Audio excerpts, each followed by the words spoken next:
welcome to another installment of Mirza Musings. And we are so excited today to have Robin Johnson joining us. Robin J, I've known for quite some time now, and this incredible gem of a human is doing so much, and we're so excited to have her on to talk about this beautiful fund that she's launched with her indie creator society. So Robin, over to you to tell us more about you and what you're doing. Thank you so much, Strand. I'm Robin J. Most people call me that. But I am the founder of Indie Creator Society, which is a digital community for Black creatives and freelancers who are looking to scale and or pivot their careers into a more creative pathway. We recently launched our first fund called the Indie Creator Fund on Juneteenth. And it's an equity-free micro grant program to help Black creatives and freelancers launch, scale, or sustain their existing enterprises. So through an application process and pickings based on expenses that are needed to be filled, whether it's COVID took you out of work and you're unable to cover studio fees anymore, or you were never able to, but you really want to start. We have like a full range of ways to support through donation-based investing, essentially. So we raised $25,000 for this first cohort of applicants. Applications have been open since July 24th, so we're looking at about 3 weeks now. It's been a whirlwind and amazing, and so many wonderful people looking for support. So I will say that part's getting a bit difficult because you really got to zero in and figure out who and why. But the stretch goal is to raise $100,000 before the end of this year for the same reason. And that's me. It's a summary. Well, congratulations on the first cohort. That's amazing that you were able to raise that much so quickly. Thank you so much. I think it was the most difficult thing I've ever done in my life. And I've done like a lot of things, I feel, but that was easily the hardest. Asking for money is not easy. And I feel like when you're asking for something no one's ever seen before as well, that also makes things really difficult. So it was a humbling experience. I think there were a few moments that are like, you know what, let someone else do this because I can't. And I'm glad I didn't quit and we were able to do it. Had you wanted to launch a fund for a while? What kind of sparked, what was that process like? Was it something that just came out of COVID, or have you been thinking about doing this for some time?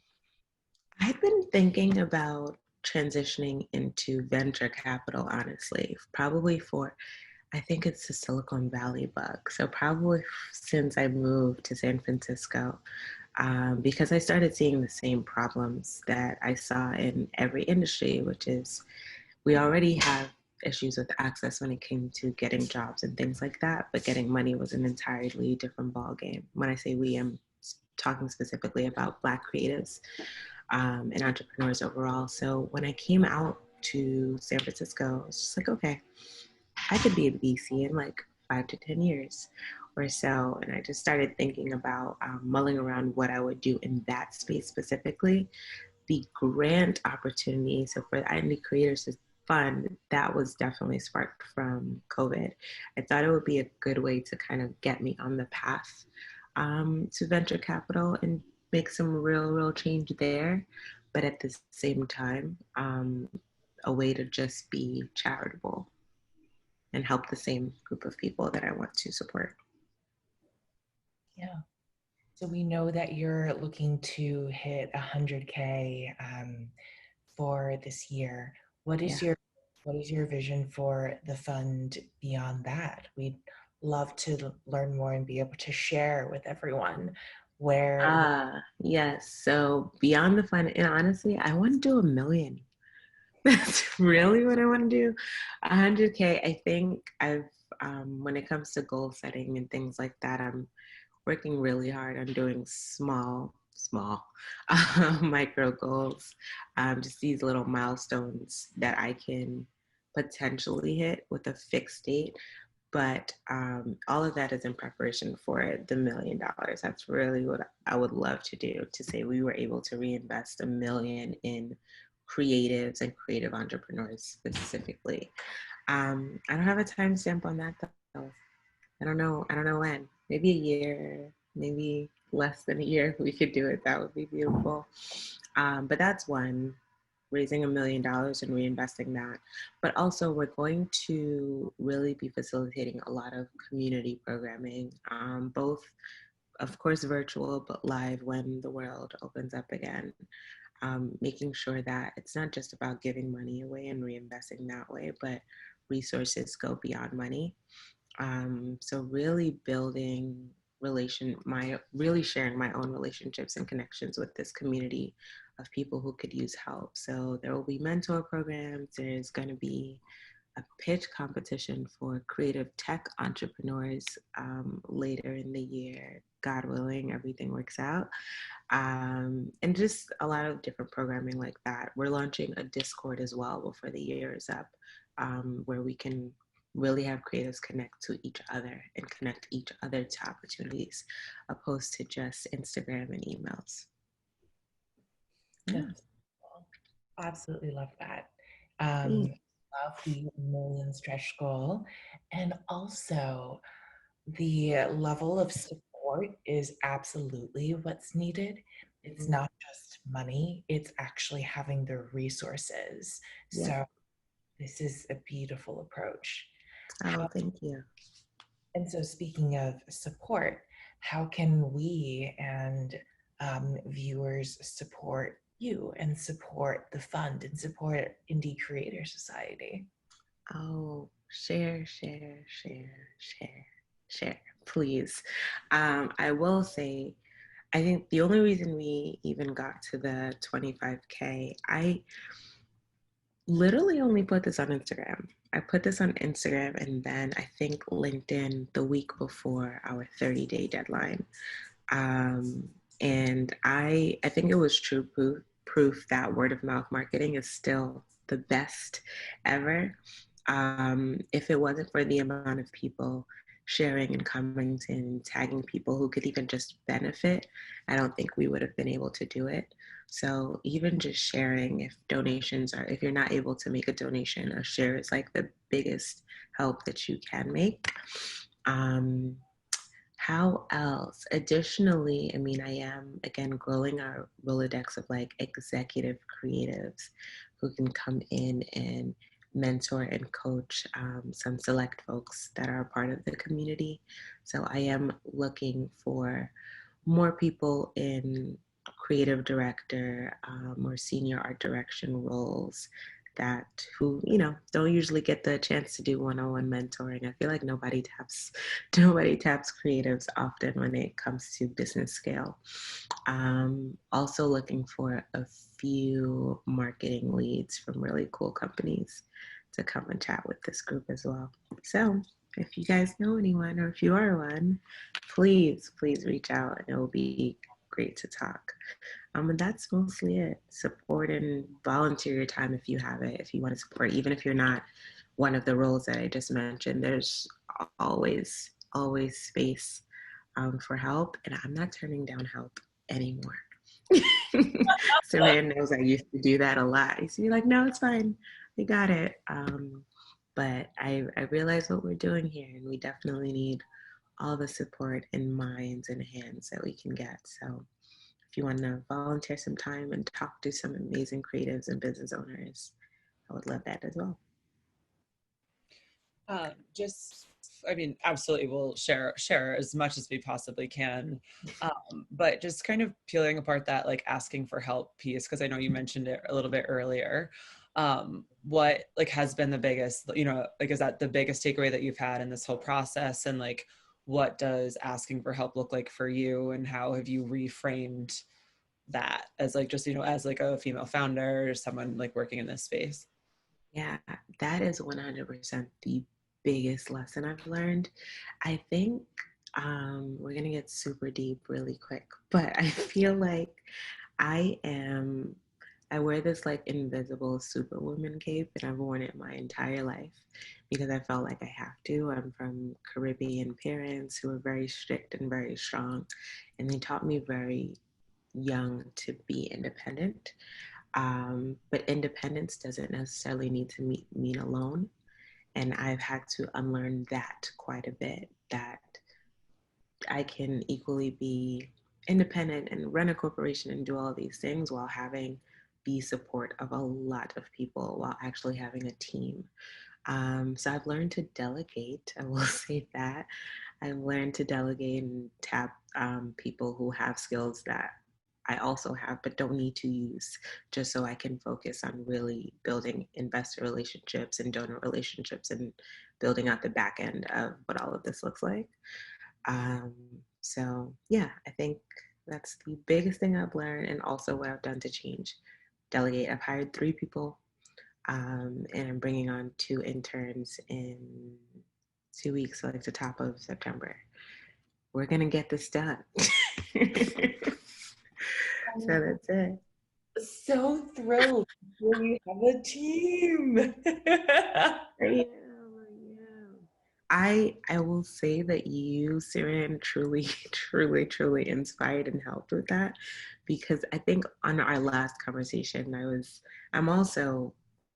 employed, right? I have a full-time job that takes a lot out of me, like many of us do, right? And I was talking to Saran, and I'm like, you know what? I'm burnt out. And she's like, well, yeah. Duh, of course you're burnt out. You're doing everything. And I found myself on this hamster wheel of complaining, like complaining about being burnt out and being tired, but not changing anything. And I think after that last conversation, I found myself like I had a migraine for 3 days after that. And I sat and I said, okay, Robin, what is this?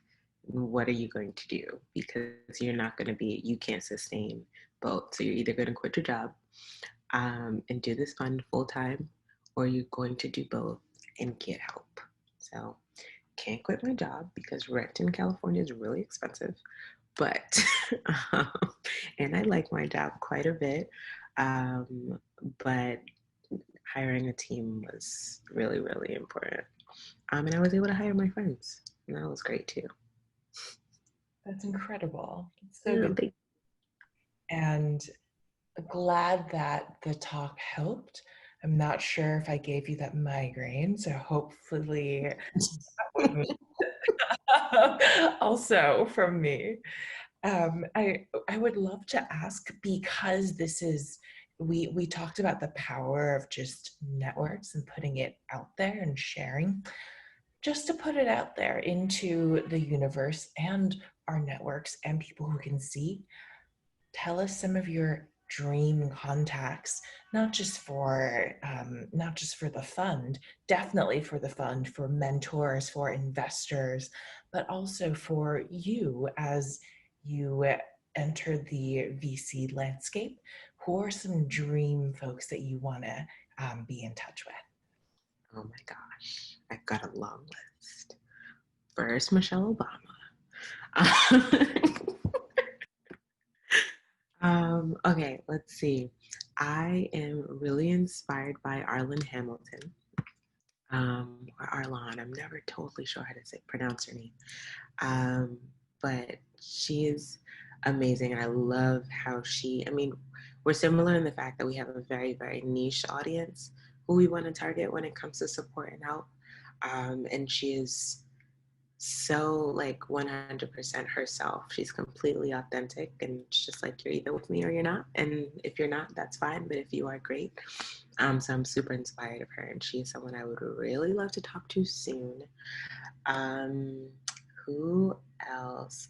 Bozoma St. John. I've had a huge admiration for her for many years. And she's incredible. I think the way she pivots so often is something we feel like we're not allowed to do. One, as women, but I will also say as creative women who are also business oriented. She sits inside of all of those buckets and pivots every single year or every 2 years, like as a boss, and it's amazing. So I would love to chat with her. Let's see, two more people. This one's gonna sound really weird. Jermaine Cole, J. Cole, the rapper. I'm gonna tell you why. Not just, I love his music, obviously, but I think the brilliant thing about him is we have a huge community of musicians in Indie Creator Society, and a lot of them want to go the route of remaining independent, hence the name of the community, because we were originally music focused. It's not easy to do. It's not easy at all to do in music, and usually there's an association with a larger record label for distribution and things like that because they have the resources. Um, what J. Cole has been able to do with Dreamville Records under Interscope or in partnership with Interscope is something I've never seen before. He has a full team that's completely independent of the label. They make decisions collaboratively, and the artists he signs are usually, they're not people who have 10 million streams on YouTube. They might have 50, right? They might just have a good body of work. And he has made them stars. So it's amazing to see someone really dig into the grassroots of a community and build those people up through an independent side. So I really just want to know what the business looks like. Like, how are you able to do that? Because it's very old school music. It doesn't happen anymore. So how is he able to do that and scale a record label and have all of these stars and develop all of these stars under his label while maintaining his own autonomy, I guess. So yeah, that's why he's on the list. I know that's like weird, but I think he's super duper smart. So Jermaine Cole, and one more plug for Michelle Obama. I think we all have that plug for Michelle Obama. Right? Where is she? We've got to get to her. She's here. Like, she is accessible. I feel like she's accessible, so we absolutely must. Oh, one other person actually. It's another, not weird, but do you ladies know who Sylvia Ann Hewlett is? I don't think She wrote the book Forget a Mentor, Find a Sponsor. Have you Oh, heard of it? yes. I would like to speak with her for hours at a time. I will say I think that book single-handedly changed my career and my life by just adopting. A lot of it is around confidence and imposter syndrome, right? And picking through that and understanding why you're worth the dollar amount you're asking for, or why you're worth the position you're asking for, and also leveraging relationships to help get you there. I never knew the difference between mentorship and sponsorship. I thought mentorship was the only thing you wanted. So when she introduced this concept, not even concept, this really important tool to me, I leaned in on finding exactly that, a sponsor who can move me not just once but often. And that's something I'm trying to help the people that I mentee. I'm trying to help them navigate that space of finding a sponsor and going up a different path. It would be amazing for her to speak with our community as well. That's it. That's an amazing list, and we will do all we can to tag every one of those people and, connect them with you. On the opposite end, like how do creatives get involved with the Indie Creator Society, and how do they like apply for grants, and what does that look like if anyone wants to kind of be part of the community? For sure. So indiecreatorsociety.com, and there's an apply now button on the top banner and like somewhere in the middle of the page. under programs, Indie Creator Fund. So you apply. We were going to close applications on the 24th, but I want to see some more people. So we're going to keep them open until the end of September. So we have another month for everyone to apply, get applications in, take their time. They can ask me questions via my Instagram, it's Robin J, or you can message us through Indie Creator Society on Instagram as well. Last info at indiecreatorsociety.com is our emails. So if there are questions about the grant application or the grant specifically, you can just contact us there and we'll respond. If you want to volunteer, you can send us an email there as well. Yeah, that's it. Not gonna lie, I both love that you are volunteering your Instagram as a way that people can contact you and ask questions, but it also gives me anxiety. I know. It is. You know what I found? I tried to use myself. I have found that even you can have the biggest business. You want to feel like a person. You always want to feel like you were talking to a person. Like the person, I think people seeing me makes it feel more real sometimes. And even if the answer is on the page, when they hear it from me, it's a little different. At least that's what I've realized. So I don't mind it. I will say this. I always ask people to remember that when they come to my page, I'm also a person, just a regular person. So there will be fun photos. I might swear a little bit on Insta stories. Everything's fine. Everything's fine. So the only S is that if anyone does jump onto my personal page, just understand that it is, I'm 100% happy to help, but I'm also a fully functioning, regular Brooklyn girl. Yeah. And that is something that is, I think, genuinely you do so well in making sure that people are aware of this. And so thank you for raising that too. There's this expectation of female founders to be the marketing and to embody their brands and be that spokesperson in a way that male founders don't have that same kind of expectation. So it's absolutely so necessary to make sure people are aware up front. Hey, this is where we're humans, and what you're seeing is going to be that something that is personal. Yeah, absolutely. Absolutely. I used to be really fearful of that prior to starting Indie Creator Society, but when I um, produced the conference Creator Week, which was actually the first programming to launch the society, I was still at Uber at the time, and Uber was a partner.